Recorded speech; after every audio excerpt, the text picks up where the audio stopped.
Hello makers, and welcome to Share Stitchery. If you're new here, I'm Catherine Harris, and I do sewing and DIY tutorials each week, so tune on in. This week is one of my DIY weeks. So if you recall back a couple of weeks, and if you missed that video, I'll leave it in a link in the description down below and a card up here somewhere. But I decided to do a collab with CHANTELLE CYNTHIA on creating a craft swap for each other that was, number one, fall themed, and number two, spoke to that person's personality, and we were going to create a fall craft and send a box of the craft supplies to one another so that we could each decide to make it. So I had already sent mine to hers and she has done it, and I will leave a link to both those videos in the description down below. And I have just received my box from her and I am so excited to get started. So, are you guys ready? So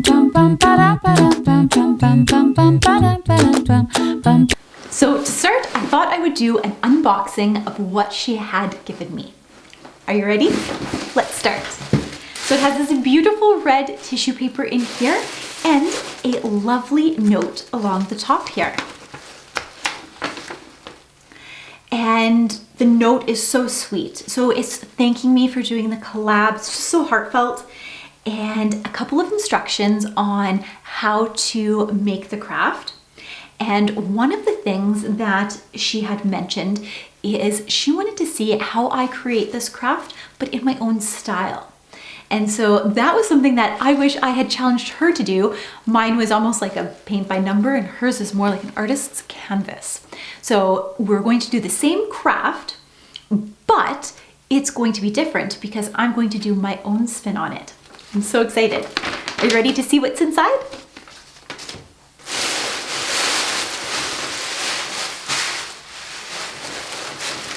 So first things first, we've got these absolutely lovely flowers, and I always love floral pieces, especially when you're doing them on a wreath. And yes, I did cheat. I looked at her video. It came out like right at the same time I got the box, and I was just too excited not to check it out.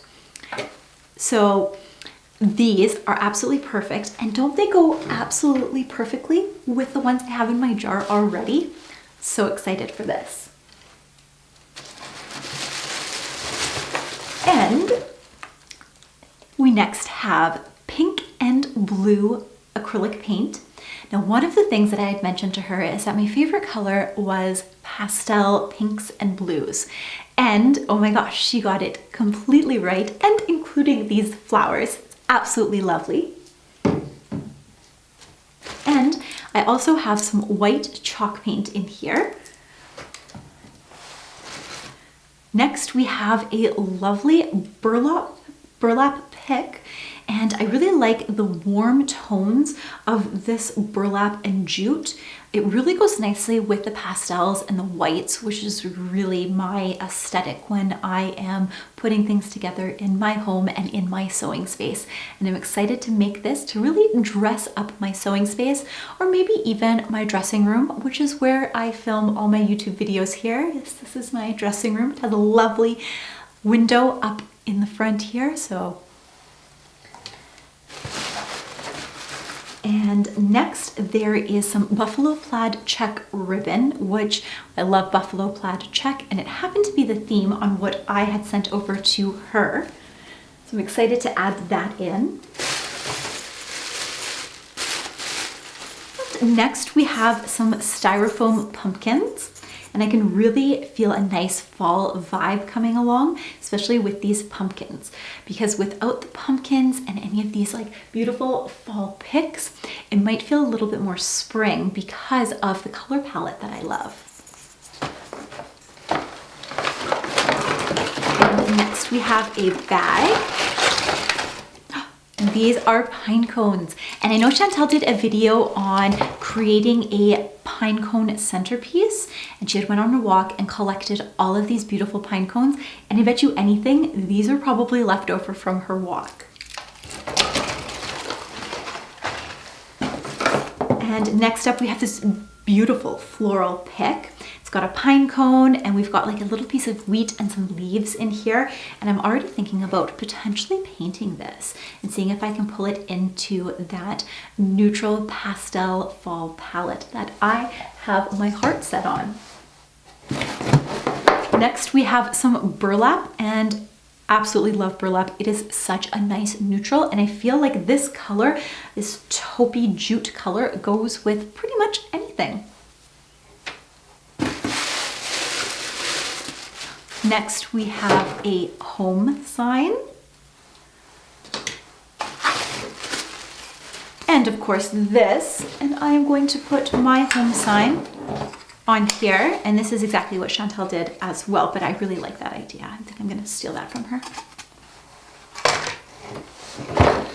And one of the things that she had sent me is I swear, I must have a brush for like every piece of paint. I have more brushes than I have paint that she sent me. It feels so luxurious. I'm often buying one brush and rinsing it out and waiting for it to dry because I'm a little bit too frugal to buy a second one. So I feel very luxe having multiple brushes. And one thing that I wanted to mention was this specific brush. It is in a rose gold pink. Come on, that is the best brush ever. This is going to be my new favorite paintbrush. And last but not least, we have the makings of our wreath. So this is what I'm going to use to create the body of the wreath. And I have so many ideas. I am going to sit down, probably pop onto Pinterest for a bit and really collect my thoughts, and then we'll get to the tutorial. See you soon. Painting and staining the wreath. So I've got a couple of wood pieces, and I decided that the darker two wood pieces I wanted to stain. So I am using this stain here. I believe it is in the color Provincial. I'll leave it in the description down below exactly what it is. Now traditionally I would put the stain on and then I would wipe it off with a cloth, but these particle board wood pieces really soaked up the stain, and I thought, let's just roll with it.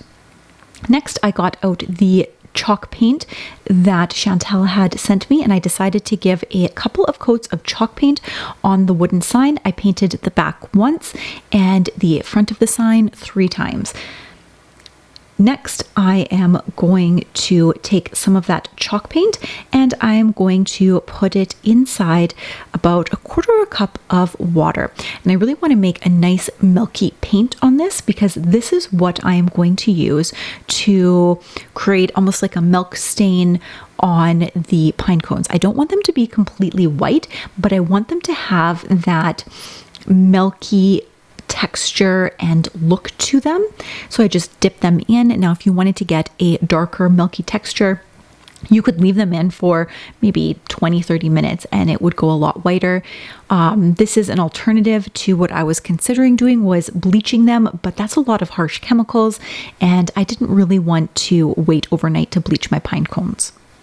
Next, I am taking the styrofoam pumpkins and I'm giving them a coat of the white chalk paint that was included in the kit, and I'm going to let that dry. Next, I am going to paint one of the pumpkins pink and one of the pumpkins blue. And I am just painting it exactly the same way as I did the chalk paint. And so I'm just painting them both pink and blue. That being said, I did decide to change the color by adding in some white chalk paint to each of the blue and the pink tones because it just came out a little too bubblegummy pink and I wanted something a little bit more softer and more pastel. Next, once that is dry, we go on to the bow. Now, this is not a lot of ribbon. So Chantel, this was very hard to make a bow with because I had no middle piece. I was able to kind of crisscross it and I found some old ribbon in my stash that I could use. And so I decided to place this on top of the other bow, similar to what you had did in your video here. And I'm just placing this on. And the nice thing about tying it with this is it's a complementary black and white buffalo check. And it's in a slightly smaller pattern, so it gives a little bit more depth and texture to the project as well. So it was a happy coincidence that I had to use this ribbon. So next I'm just cutting that off and finishing the bottom edges of the ribbon just by giving it a little twin tail cut here where you fold the ribbon in half and then cut from the center downwards towards the edge. And that just makes it look a little nicer. Make sure you use the scissors that you would typically cut wire with. So that is my green handled scissors here. Do not use your fabric scissors, sewists.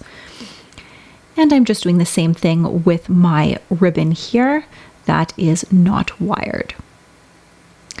And now we have our bow all ready.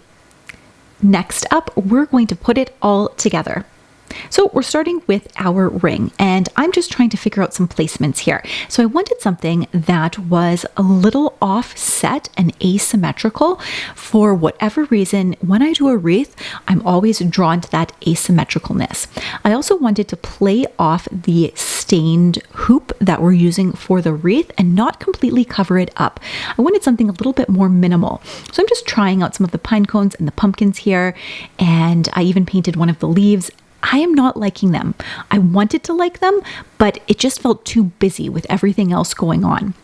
So I decided on this placement here, and we're going to start off by hot gluing our home sign to the white placket that we had built.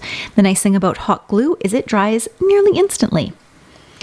And the next thing that we are going to do here is we're going to attach the home sign onto our wreath. Now I want to leave an area so that I can place ribbon to hang it up later.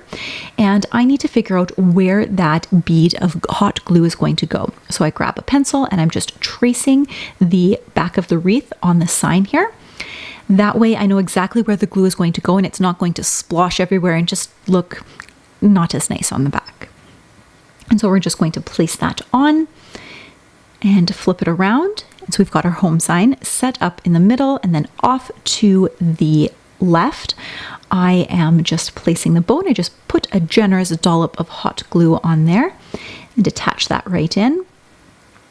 And next I thought I would add in the large pine cone that's right next to the bow here. I actually really like this pine cone. This was one of the ones that came with the pick with the leaf on it, and it really took the milk paint quite nicely. And I'm just adjusting the bow to kind of add some of that fringe over top so it looks nice and layered, and then on to adding our floral pieces. And I'm just adding in a mix of the pastel pink and cream, which look like, I would say, mums potentially on here. And I'm putting it all the way up, and I have just realized that I forgot to put in my little wheat stalk. And so it's a little bit different of a design than I had originally planned, but we are going to work with this. So I'm just going to hot glue that in the center here, and I'm just going to add another little bit just to kind of hold it down so it doesn't poke out too much. Next, I have decided to add the rest of the pine cones on the right side as well. When I had them on the left side, it kind of took away from that minimalist look that I was going for.